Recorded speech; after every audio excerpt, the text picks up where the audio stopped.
Pertemuan Soekardi dengan dua petapa gendeng di pulau terpencil, yang tidak lain adalah dua kawan lamanya, mengakhiri penantian panjang bagi Rawing dan Cakra dalam laku lampahnya menjalankan masa pertapaan selama 15 tahun. Sosok lelaki tua yang memberikan tantangan pada Rawing dan Cakra untuk mencabut kapak 15 tahun silam masih misterius. Meski keduanya sudah menceritakan pada Soekardi, namun mereka enggan menyebutkan nama sosok lelaki tua itu karena sebuah janji. Tentu saja ini akan menambah teka-teki baru pada sequel Ujang. Soekardi dan Hafsah kini tinggal bersama Rawing dan Cakra untuk sementara waktu. Setelah dua sahabatnya itu bercerita tentang pertualangannya bertemu dengan sosok lelaki tua, kini giliran Soekardi yang ditanya oleh Rawing dan Cakra. "Bagaimana denganmu, Soekardi? Kenapa kau bisa sampai ke tempat ini?" "Aku bertemu leluhurku dalam mimpi. Mereka memintaku untuk pergi ke tempat ini,"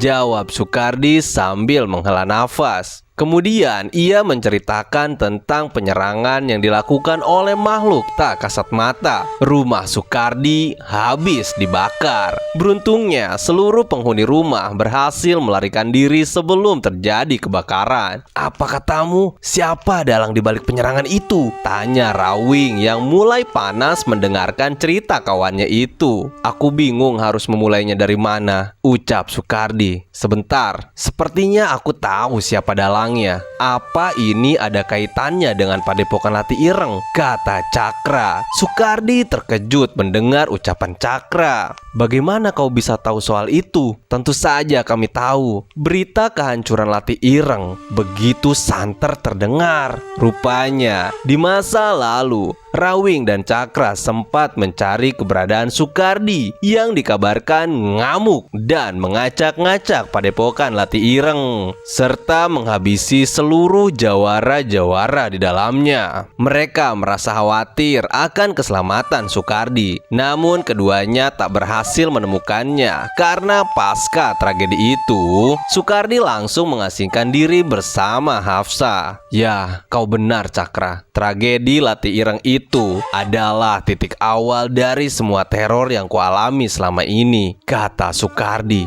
"Gila, jadi kau benar-benar menghabisi Lati Ireng sendirian?" kata Rawing. "Aku benar-benar kalah, Rawing. Kekuatan besar yang bersemayam di tubuhku tak bisa kubendung karena perbuatan mereka sudah diambang batas." Ya, Rawing dan Cakra paham betul dengan kekuatan Hoda Maung yang bersemayam di tubuh Soekardi. Karena saat mereka masih menimba ilmu di tempat yang sama, Rawing dan Cakra sempat menyaksikan sosok Hoda Maung itu berontak dalam jiwa Soekardi. Soekardi pun akhirnya membeberkan semua perseteruannya dengan Rimba, termasuk saat istrinya disiksa, yang berakibat pada kehancuran Padepokan Lati Ireng. Bedebah, sepicik itu rupanya Rimba. "Menurutku, kehancuran Lati Ireng memang harga yang sepadan untuk membalas perbuatannya," kata Rawing yang terlihat emosi saat mendengar Hafsah disiksa oleh Rimba. "Kalau saja kami tahu pemicu kemarahanmu itu,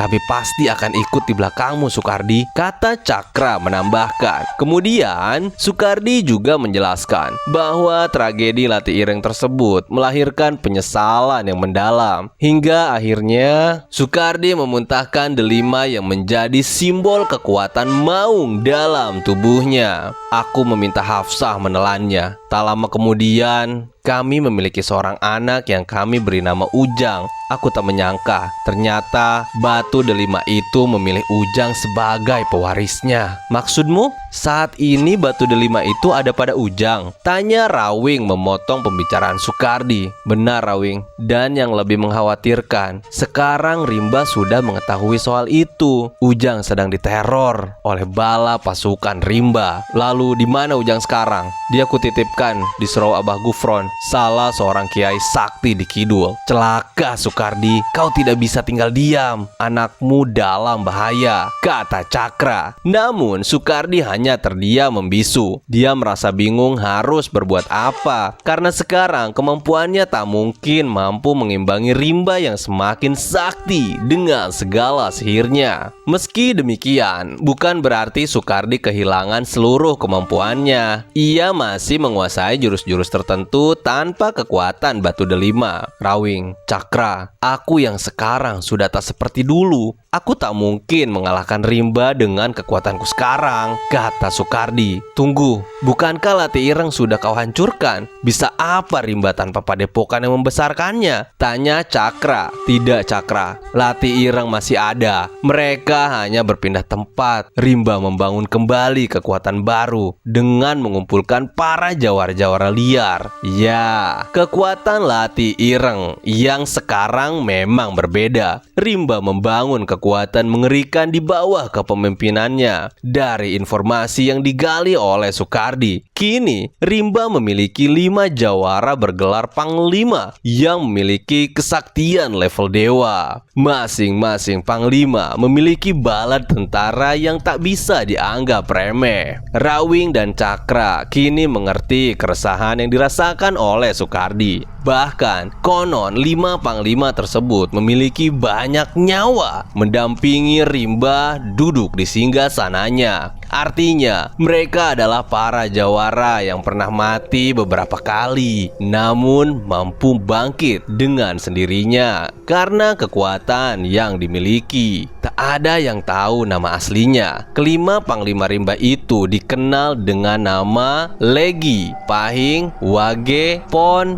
dan Kliwon. Ya, 5 nama itu diberikan oleh Rimba untuk menyembunyikan identitas mereka. Dan tentunya ada makna tersendiri di balik nama-nama yang diambil dari weton Jawa tersebut. Tujuan Rimba membangun kekuatan sedemikian rupa tak lain untuk membalaskan dendam kesumatnya pada Sukardi dan merebut kekuatan batu delima beserta khoda maungnya. Kemudian Rawing berkata, "Sukardi, jangan pernah merasa sendiri. Ada kami yang siap membantumu." 2 kawan lama Sukardi itu pun berikrar akan menemani Sukardi berjuang demi meruntuhkan kekuasaan Lati Ireng. Untuk saat ini, Sukardi akan berlatih kembali dengan 2 petapa gendeng. Mau tak mau, Sukardi nampaknya akan kembali turun tangan melawan Rimba demi keselamatan Ujang. Namun dengan perbedaan kekuatan yang begitu jauh saat ini, Sukardi harus berpikir keras dan tak bertindak gegabah. Rawing dan Cakra pun mulai membantu Sukardi membangkitkan kekuatan-kekuatan lamanya yang sempat hilang setelah sekian lama hidup sebagai orang biasa. Ya, perlu diketahui bahwa kemampuan Rawing dan Cakra pun nggak bisa dianggap remeh. Ditambah lagi, pertapaan yang dilakukannya selama 15 tahun terakhir ini bukanlah ritual biasa. Salah satu kekuatan yang dimiliki 2 petapa itu adalah mampu menguasai energi alam seperti angin dan petir.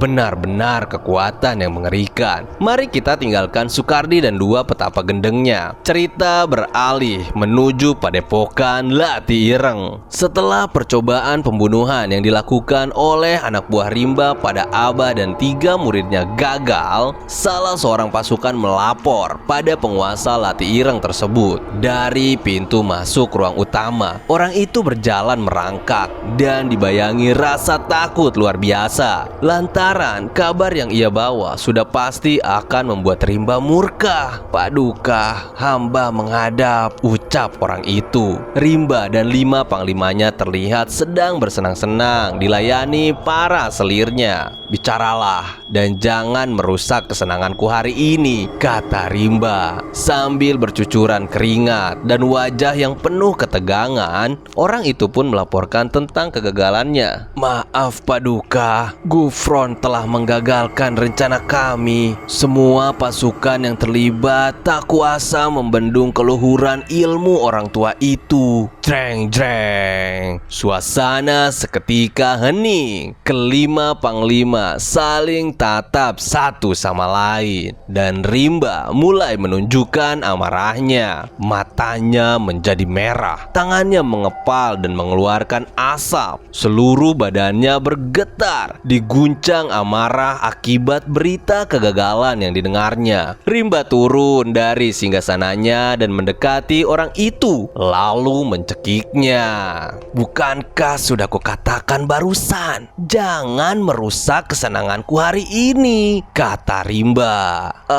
Ampun Paduka, jangan bunuh saya. Tiba-tiba sekujur badan orang itu menyusut menjadi kering kerontang. Darah dalam tubuhnya seolah tersedot oleh kekuatan Rimba. Bahkan saking dahsyatnya, kepala orang itu sampai berubah menjadi tengkorak. Cukup Rimba, tak ada gunanya membunuh cecunguk itu, ucap salah seorang panglima. Rimba pun melepaskan cekikannya. Orang itu rubuh tergeletak dan sulit bernafas. Sampai kapan aku harus bersabar? Baik bangsa manusia ataupun bangsa jin, sudah kuperintahkan untuk membunuh 3 bocah ingusan itu. Tapi apa? Semuanya selalu gagal. Rimba terus mengoceh meluapkan amarahnya. Akan kubunuh mereka semua dengan tanganku sendiri, kata Rimba. Panglima Wage kemudian berdiri. Kalau kau ingin pergi sekarang, lakukanlah sendiri. Kami berlima tak akan ikut. Kemudian Rimba menatap tajam kelima panglimanya yang terlihat tak setuju pada keputusannya. Apa maksudmu Wage? Tanya Rimba geram. Kini giliran Panglima Legi yang bicara. Ingat Rimba, jangan mengulang kesalahan yang sama di masa lalu. Kau dan Latih Ireng sudah pernah dibuat hancur oleh Sukardi. Semua itu akibat kebodohanmu. Rimba tak senang dengan ucapan Panglima Legi. Ia menggebrak meja sampai hancur. Jangan pernah menyebut masa laluku itu lagi. Aku bisa saja meremukan tulang belulangmu sekarang. Namun, meski digertak oleh Rimba, Panglima Legi tetap santuy sambil menikmati buah anggur yang tersuguh di mejanya. Kemudian kelima Panglima Rimba itu berdiri. Lebih baik kami mati berperang melawanmu daripada harus mati konyol menuruti nafsumu, ucap Panglima Legi yang balik menggertak. Rimba terdiam dan tersadar akan amarah yang membuatnya kalap. Ia pun duduk kembali di singgasananya.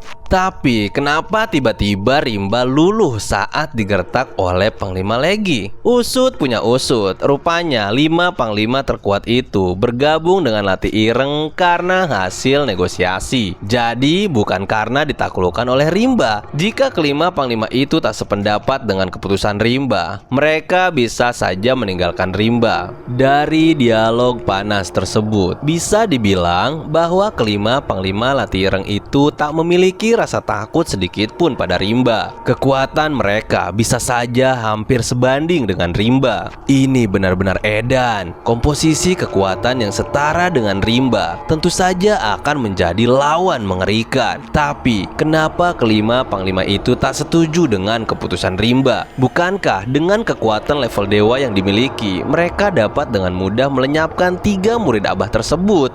Haha, persoalannya bukan pada 3 bocah itu saja, melainkan ada orang-orang sakti di sekitar Ujang. Tentu saja mereka sangat memperhitungkan resiko itu. Belum lagi dengan potensi kemunculan Sukardi yang akan comeback dengan kekuatan barunya. Yang jelas, kelima panglima Latih Ireng tersebut nggak akan membiarkan Rimba bertindak konyol lagi. Makanya nggak heran kalau selama ini Rimba belum turun tangan secara langsung menghabisi Ujang dan 2 sahabatnya. Rupanya kedua belah pihak, baik Rimba dan pasukannya atau Abah dengan 3 muridnya, sama-sama mengawasi pergerakan lawannya. Kedua kubu juga sangat berhati-hati pada setiap kekuatan yang dimiliki lawannya. Saat ini yang menjadi target utama Rimba adalah Ujang, karena ia adalah pewaris tunggal dari batu delima itu. Jika Ujang berhasil dibunuh, maka bisa dipastikan tak akan ada lagi manusia yang bisa menerima kekuatan besar itu. Kondisi Ujang yang masih remaja dan belum mendapatkan kekuatan batu delima itu adalah sebuah kesempatan bagi Rimba untuk melenyapkan Ujang. Pasalnya, jika Ujang sudah dewasa dan menguasai batu delimanya, bisa dipastikan Rimba dan Lati Ireng akan kembali kerepotan melawan Ujang. Tentu saja Rimba tak ingin padepokannya dihancurkan lagi untuk kedua kalinya oleh pemilik kekuatan batu delima. Bagi Rimba, selama para pewaris batu delima itu masih hidup, ambisinya memperluas wilayah kekuasaan akan terus diganggu.